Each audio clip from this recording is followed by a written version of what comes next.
कहानी की शुरुआत में हम एक जापानीज आदमी को देखते हैं जो एक सफेद खाली कमरे में जागता है। कमरे में न दरवाजा है, न खिड़की और न ही कोई और इंसान। जब वो दीवार के पास जाता है तो उसे दीवार पर एक अजीब सा बटन दिखाई देता है। एक्साइटमेंट में वो उसे छूता है और फिर दबा देता है। अचानक कमरे की फर्श और दीवारों से सैकड़ों हंसते हुए नन्हे फरिश्ते बाहर आते हैं। कुछ सेकंड के लिए वहां मौजूद रहकर वे फिर से दीवारों में चले जाते हैं, लेकिन जाते जाते वे दीवारों और फर्श पर अजीब अजीब बटन छोड़ जाते हैं। ये सीखने का चरण होता है। अब वो आदमी उस उंगली को सूंघता है जिससे उसने बटन दबाया था और अचानक डर के मारे जोर से चीखने लगता है। फिर वो मदद के लिए चिल्लाता है, लेकिन कोई जवाब नहीं मिलता। इसके बाद वो एक एक कर सभी बटन्स को दबाने का फैसला करता है, लेकिन हर बार बटन दबाने पर कमरे में एक नई चीज गिरती है। कभी छोटा सा टूथब्रश तो कभी बड़ा सा फूलदान, और एक ही बटन बार बार दबाने पर वही चीज दोबारा गिरती है।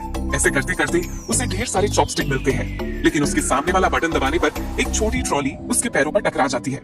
दर्द के मारे वो गुस्से में एक और बटन दबा देता है, लेकिन वो बटन एक बच्चे के पिछवाड़े का आकार लेकर उसके चेहरे पर गैस छोड़ देता है। घंटों बाद कमरा तरह तरह की चीजों से भर चुका होता है। थक हार कर आदमी एक बॉल दीवार पर फेंकता है जो गलती से एक बटन दबा देती है और उसे सुशी मिलती है। भूख से बेहाल आदमी खुश हो जाता है, लेकिन वो देखता है कि उसके पास सोया सॉस ही नहीं है। वो बटन को बार बार दबाता है इस उम्मीद में कि सॉस की बोतल मिलेगी, लेकिन हर बार सिर्फ सुशी ही गिरती रहती है। हार मानकर वो बिना सोया सॉस के ही सुशी खाना शुरू कर देता है। जैसे ही वो आखिरी पीस खत्म करता है, वो और सुशी के लिए फिर से बटन दबाता है, लेकिन इस बार आखिरकार सोया सॉस की बोतल गिरती है। गुस्से में आकर वो बोतल को फेंक देता है।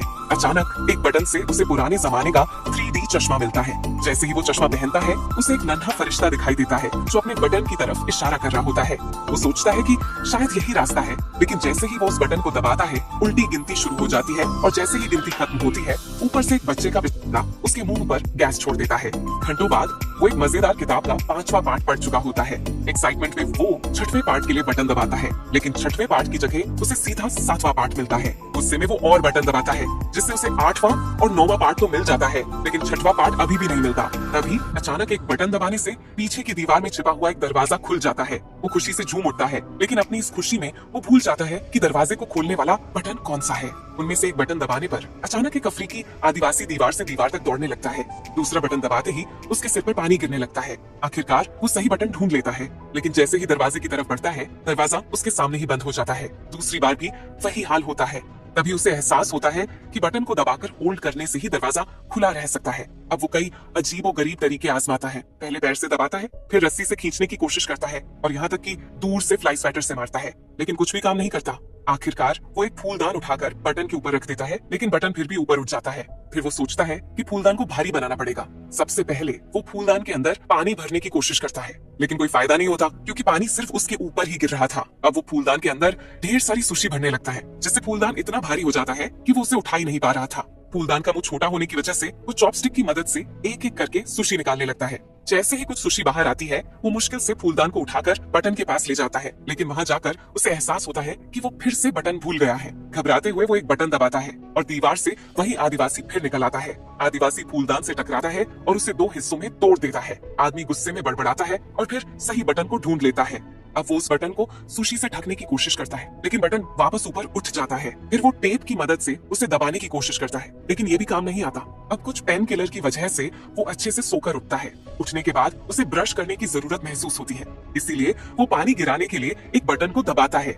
हालांकि वो गलत बटन होता है, लेकिन उस बटन की वजह से एक लंबी रस्सी ऊपर से गिरती है, जिससे आदमी का मूड तुरंत ठीक हो जाता है, क्योंकि उसे दरवाजे तक पहुंचने का आइडिया आ गया था। अब वो बटन दबाता है और रस्सी पर झूलते हुए उस दरवाजे के पास टाइम रहते पहुंच जाता है, लेकिन अंदर जाते ही वहां पर एक और दरवाजा होता है। वो उसे खोलने की कोशिश करता है, पर दरवाजा लॉक होता है। अब वो पहला दरवाजा बंद होने से पहले रूम में वापस तो आ जाता है, लेकिन दरवाजा उसके पीठ पर लग जाता है। गुस्से में वो दीवार पर एक बटन पर जोर से लात मारता है, जिससे रूम के बीचों बीच एक चाबी हवा में तैरने लगती है। वो तुरंत समझ जाता है कि यह चाबी दूसरे वाले दरवाजे की है, लेकिन दरवाजे की तरह ही कुछ देर बाद ये चाबी भी गायब हो जाती है। इसीलिए अब इस आदमी को चाबी के साथ साथ दरवाजे को भी खुला रखने का तरीका ढूंढना होगा, मगर सबसे पहले उसे फिर से उस बटन को ढूंढना होगा जिससे चाबी आती है, क्योंकि वो उस बटन को भूल गया था। वो दीवार पर एक रैंडम बटन को दबाता है और अचानक वहां से एक कुत्ता निकलकर उस पर भौंकने लगता है। दूसरी बार भी वही होता है, लेकिन तीसरी बार उसे आखिरकार सही बटन मिल जाता है। इसके बाद वो बटन को देखते देखते पीछे की ओर जाता है और वहां रखी सुशी लेकर फिर से उस बटन के पास आता है और सुशी को उस बटन के ऊपर रख देता है। लेकिन जैसे ही बटन दबता है, फिर से वही कुत्ता बाहर आ जाता है। गुस्से में वो दोबारा सही बटन ढूंढ लेता है और एक नया प्लान बनाता है। इस बार वो रस्सी की मदद से झूलकर दोनों बटन तक एक साथ पहुंचने की कोशिश करता है, मगर ये प्लान भी बुरी तरह फेल हो जाता है। जैसे ही वो फर्श पर गिरता है, उसकी नजर एक प्लंजर पर पड़ती है, जो कि उसे किसी पुराने बटन से मिला था। प्लंजर देखते ही उसके दिमाग में एक जबरदस्त आइडिया आता है। वो सोचता है कि प्लंजर की मदद से वो दीवार पर चिपक कर बटन दबा सकता है। कुछ फेल अटेम्प्ट्स के बाद आखिरकार उसका प्लान स्मूथली काम करने लगता है। वह रस्सी पर झूलते हुए प्लंजर की मदद से दीवार पर चिपक कर सही बटन दबाता है, फिर प्लंजर से खुद को पीछे धकेलता है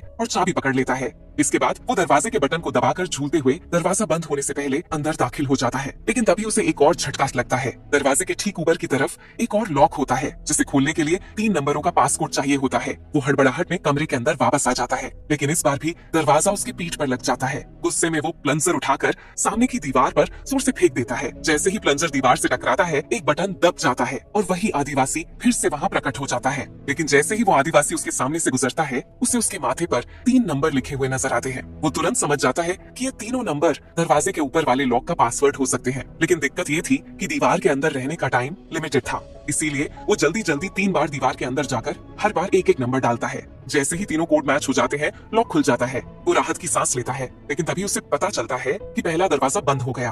अब वो खुद को अंदर फंसा हुआ पाता है। इस बार जगह इतनी कम थी कि वो दरवाजे को खोलने की कोशिश भी नहीं कर पा रहा था। थक हार कर वो जमीन पर बैठ जाता है और सोचने लगता है। उसे वो पल याद आने लगते हैं जब वो बटन से मिलने वाली अजीब चीजों के साथ खेला करता था। उसे एहसास होता है कि भले ही वो वहाँ भी कैद था, लेकिन कम से कम वहाँ पर उसके एंटरटेनमेंट के लिए बहुत कुछ था। अचानक उसे साइड वाली दीवार से अपने चेहरे पर हल्की हल्की हवा महसूस होती है। हैरानी से वो उस दीवार को छूता है और देखता है कि उसमें एक दरार है। उसे तुरंत समझ आता है कि ये दीवार नकली है। बिना टाइम वेस्ट किए वो दीवार को खोलकर एक मिस्टीरियस हॉलवे में प्रवेश करता है। ये रास्ता हवा में तैरता हुआ लग रहा था और ऐसा महसूस हो रहा था मानो यहाँ से बाहर निकलने के लिए उसे अनंत काल तक दौड़ना पड़ेगा। वो बिना रुके दौड़ता रहता है और आखिरकार जब वो हॉलवे खत्म होता है तो वो खुद को एक नए कमरे में पाता है। जैसे ही वो कमरे में आता है, उसके बाल अचानक लंबे हो जाते हैं और उसके कपड़ों का रंग हल्का और फीका पड़ जाता है। इस बदलाव से वो चौंक ही रहा था कि तभी दरवाजा पीछे से बंद हो जाता है। कमरा देखकर उसे महसूस होता है कि ये कमरा भी पिछले वाले कमरे जैसा ही खाली है, लेकिन इस बार कमरे में छोटे फरिश्तों की जगह बड़े फरिश्ते मौजूद थे। वे थोड़ी देर तक कमरे में रहते हैं, फिर अचानक दीवारों में गायब हो जाते हैं। जाते जाते वे दीवारों पर अपने पीछे वही अजीब बटन छोड़ जाते हैं। ये अभ्यास का चरण होता है। अब ये आदमी लगभग हार मान चुका था कि तभी उसकी नजर ऊपर से आती एक अजीब सी रोशनी पर पड़ी। उसने देखा कि इस कमरे की कोई छत नहीं थी और ऊपर कुछ फरिश्ते उड़ रहे थे। अब वो इन अजीब बटनों को दबाने के बजाय उनका इस्तेमाल ऊपर चढ़ने के लिए करने लगा। लेकिन जैसे जैसे वो बटनों को छूकर ऊपर चढ़ रहा था, पृथ्वी पर अजीबोगरीब घटनाएं घटने लगी। फूल के खिलने से लेकर हाथी के मरने तक। जितना वो ऊपर चढ़ रहा था, इन बटनों का प्रभाव उतना ही बढ़ रहा था। अब इनका असर केवल प्रकृति तक सीमित नहीं रहा, बल्कि मानवता और छोटी बड़ी चीजों पर भी बढ़ने लगा, जैसे टोस्टर चलना या इंसान का चांद पर उतरना। आखिरकार जब वो अंत तक पहुंचा तो उसके बाल और दाढ़ी दोनों बहुत लंबे हो चुके थे। अब उसे बटन छूने की भी जरूरत नहीं थी। वो फरिश्तों की तरह हवा में तैर रहा था। इस ऊंचाई पर पहुंचकर उसने पिछले दोनों कमरों से मिले अनुभवों को याद किया और भगवान की अपनी भूमिका को स्वीकार किया। उसने समझ लिया कि बटन दबाने का काम अब नहीं करना, बल्कि मानवता के लिए सबसे बड़े निर्णय लेना है। वो अब चुनिंदा तरीके से मानवता की सबसे बड़ी हिट्स का चुनाव करने लगा। जैसे जैसे उसका काम पूरा हुआ, कमरे की दीवारें गायब होने लगी और उसकी जगह पंखों का घेरा बन गया। फिर एक चमत्कारी पोर्टल प्रकट हुआ। वो उसमें प्रवेश करता है और आखिरी कमरे में पहुंचता है। ये चरण भविष्य का होता है। इस कमरे की एक दीवार पर सभी महाद्वीपों के नक्शे बने हुए थे। वही दूसरी की दीवार पर एक बड़ा सा बटन था जिसे वो आदमी दबाने जा रहा था। और इसी मिस्टीरियस एंडिंग के साथ ये कहानी यहीं पर खत्म हो जाती है। अगर आपको ये वीडियो पसंद आई हो तो इसे लाइक करें और अपने एक दोस्त के साथ जरूर शेयर करें। तब तक के लिए मिलते हैं अगली वीडियो में।